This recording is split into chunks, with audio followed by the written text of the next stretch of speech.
Hey all, so we got a long war for you today. This is against Matrix, very good alliance.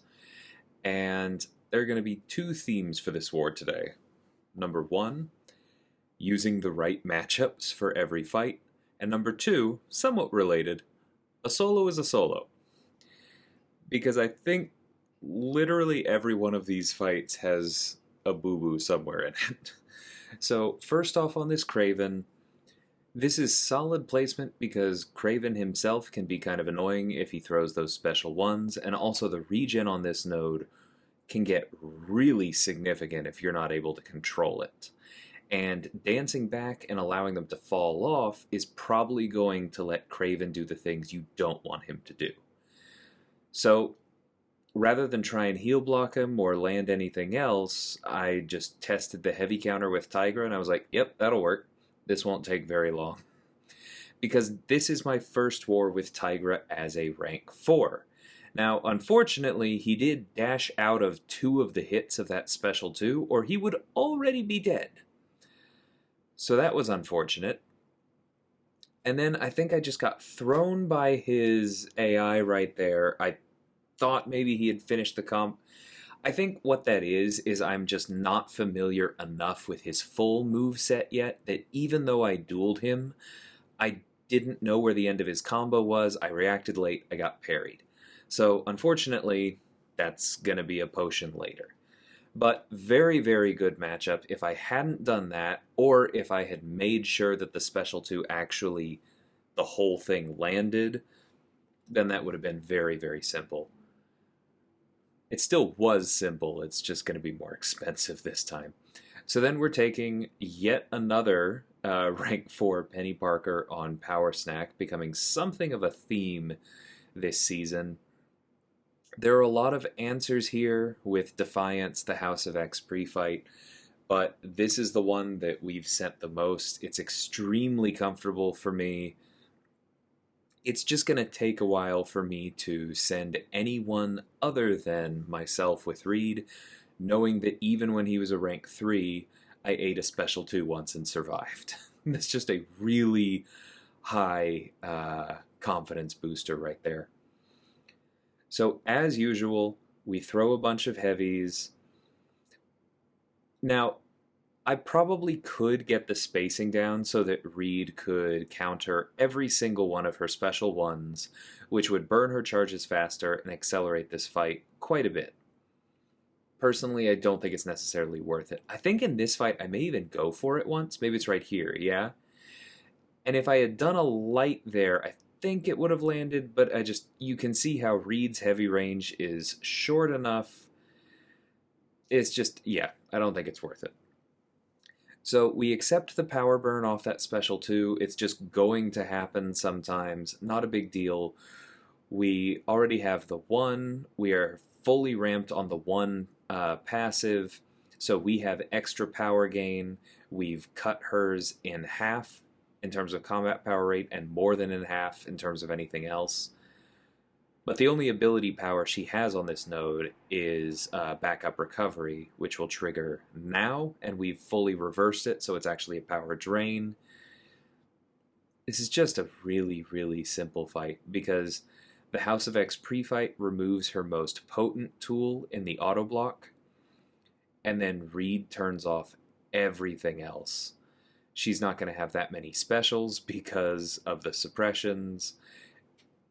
We're using willpower against her. And you saw that, like, with Reed ramped this much, he actually breaks her shield pretty quick, too.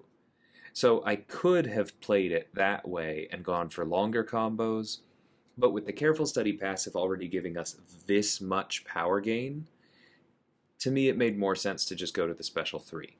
If you had an unduped or lower sig Reed, then I think once you get him ramped to this point, I probably would beat into her block a little bit and allow yourself to full combo, because it would speed up the fight quite a bit and you could get away with it.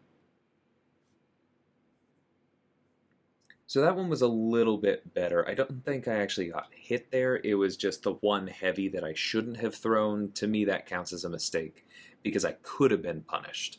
And even with Reed's very high evade chance, probably would have taken a couple hits, probably would have needed a larger potion. So then we take this Weapon X with Nimrod. Um, I actually originally assigned this to a different Nimrod, but that one is a rank 3 like mine, but only SIG 60.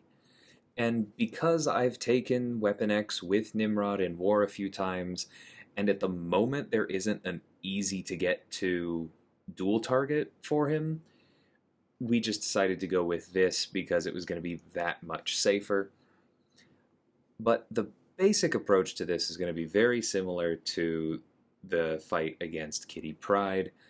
Parries and short combos. Parry, since we don't have to worry about the phasing, but there is going to be one difference. I could have immediately thrown a special one here, and it's arguable that I should have. But throwing a special one, I knew meant he would for sure go berserk, because then that wouldn't kill him, he'd throw a special, and then he'd be berserk and I'd have to dance. So I was hoping, maybe because my Nimrod is SIG 200, this would finish him off here, because it's only a rank 3. His health pool isn't that big, it's mostly that he regens. Obviously that didn't happen. But we do that. He still doesn't want to throw the special, especially while we're unstoppable, because that would have given us a lot more room. We end up having to push him to it ourselves. That part was fine, but then I had an input not take. I did try to dex that hit where he caught me. Frustrating when that happens, but that brings us back to the right counter for the job. And Nimrod is bleed immune. He reduces crit damage a lot from mutants. And then I was able to just come right back from it. He does so much damage to mutants that even getting hit in a fight like that is only a temporary setback. You know you're going to close it out well. He's so confidence-inspiring. So me bringing my Nimrod did mean that I didn't have space for Killmonger, which would have made this MODOK on Spite really trivial.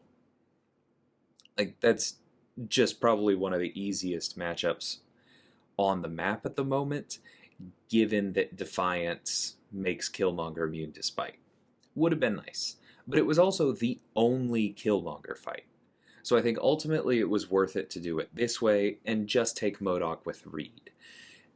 I hadn't done this before, and it's a very difficult fight. It's actually an impossible fight to truly duel for. Because when you duel with Reed, you haven't used his pre-fights, and therefore his specials are unblockable. So figuring out exactly how his specials are going to land against an auto-block is almost impossible. You have to go find one in a quest, and I was not able to find one quickly. But I knew I'd have a very high evade chance. Everything else about the fight was set up well. I had my class boosts. I throw this here. It does a lot of damage. It gets the debuffs up, but I do get surprised there at the end. I don't know. He just fooled me by playing passive there, and I let myself get parried. I was kind of frustrated by the fact that it didn't knock him down, and so it didn't refresh the pre-fights, and I was worried about my first set.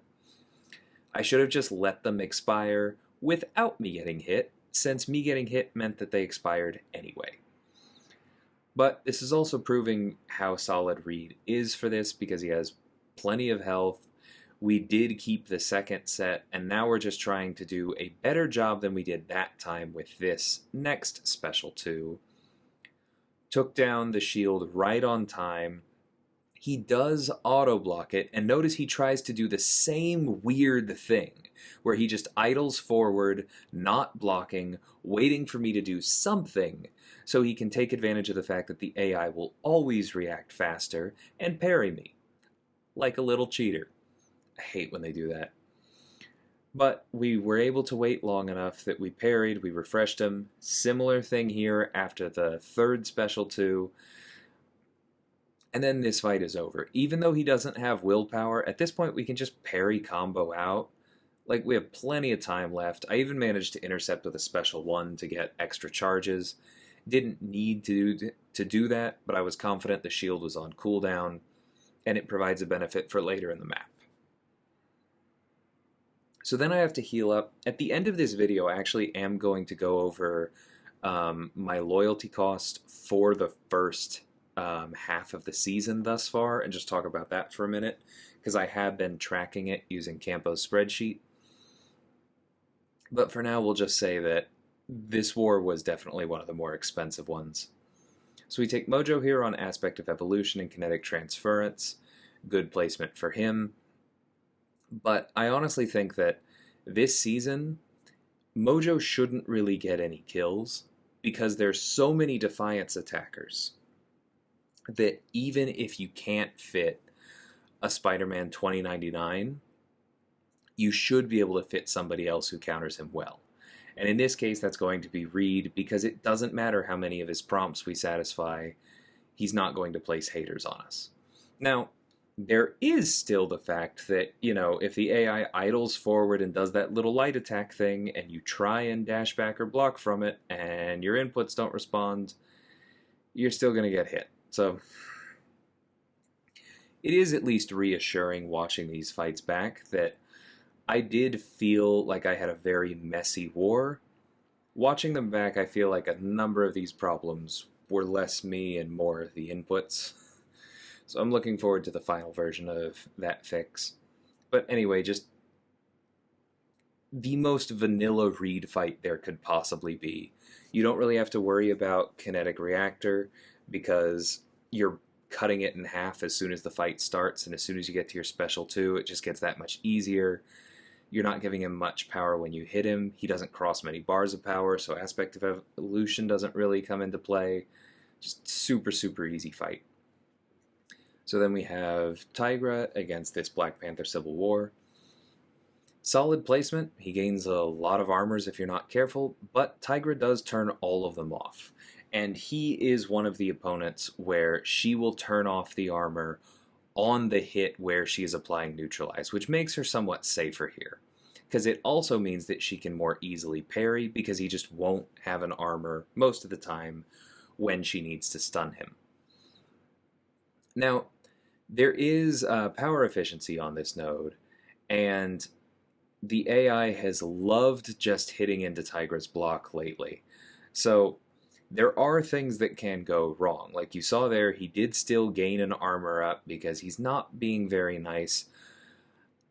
What I need to make sure I'm comfortable with on this node next time is just throwing more combos.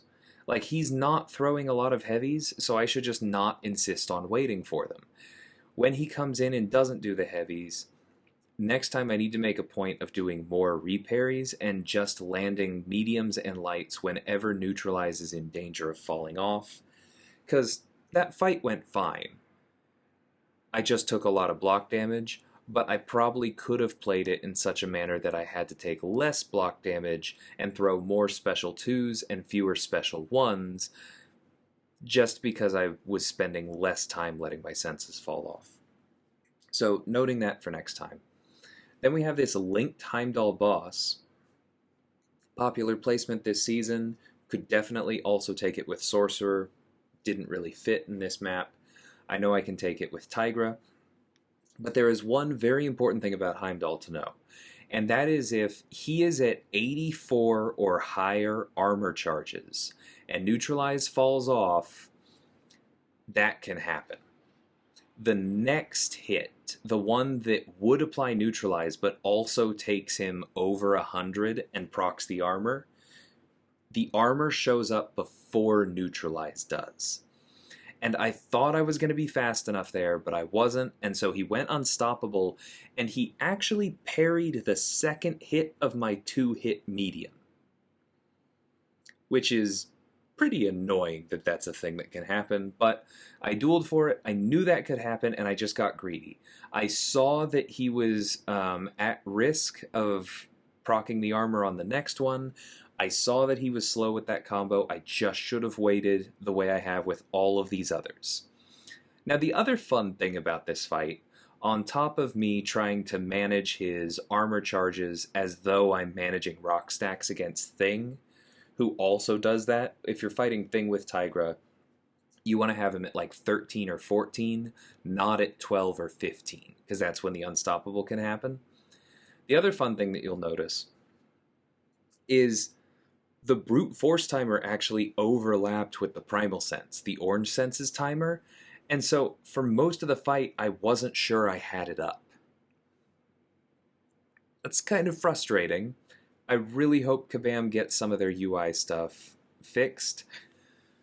But basically, I was just trying to rely on that internal clock. I've played Tigra enough. I was pretty confident when I did and didn't have that sense active, and I just let that go pretty quickly.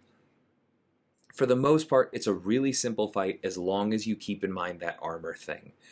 Like I said, I really do consider it similar to facing Thing with Tigra, where you just have to know, here's my threshold. In this case, it's 100 instead of 15. And I want a heavy to start far enough below that that the first hit is not what's taking me over the threshold.